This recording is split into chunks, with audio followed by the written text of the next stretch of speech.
प्रतिष्ठित विदर्भ देश के अंदर भीष्मक नामक राजा राज्य करते थे।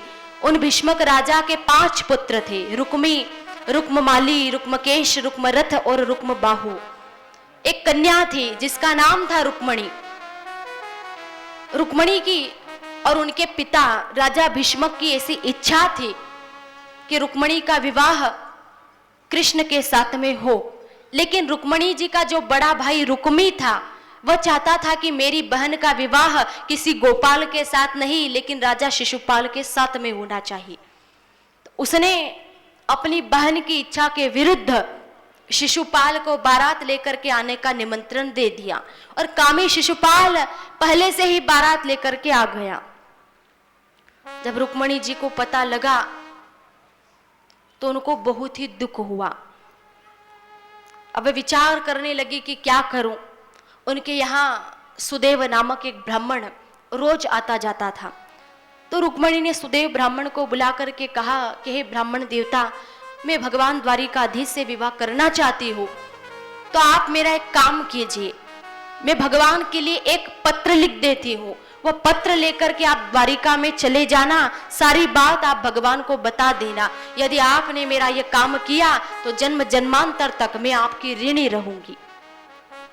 देखिए, रुक्मणी कोई साधारण कन्या थी नहीं, वह कौन थी? साक्षात महालक्ष्मी। क्या उनको नारायण की प्राप्ति ऐसे नहीं हो सकती थी? लेकिन रुक्मणी जी ने संसार के सामने एक आदर्श स्थापित किया है, यह बताया है कि बिना सद्गुरु का आश्रय ग्रहण किए किसी को भी भगवान की प्राप्ति नहीं होती है। देवी रुक्मणी को भी सुदेव ब्राह्मण की मध्यस्थता लेनी पड़ी थी, सुदेव ब्राह्मण से सहायता लेनी पड़ी थी, तभी भगवान वहां पर आए थे।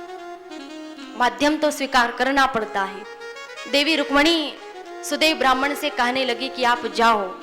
सुदेव ब्राह्मण ने कहा कि ठीक है, मैं जाने को तैयार हूँ, आप प्रभु के लिए पत्र लिख दो। तो देवी रुक्मणी भाव विवल होकर के आंख में आंसू भर करके भगवान श्री कृष्ण को पति के रूप में प्राप्त करने के लिए एक पत्र लिखने लगी।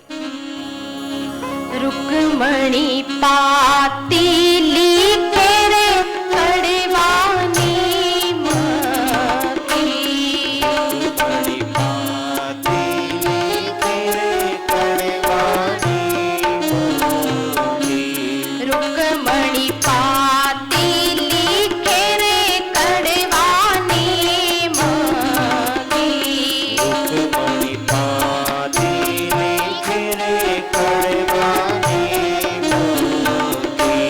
अब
भगवान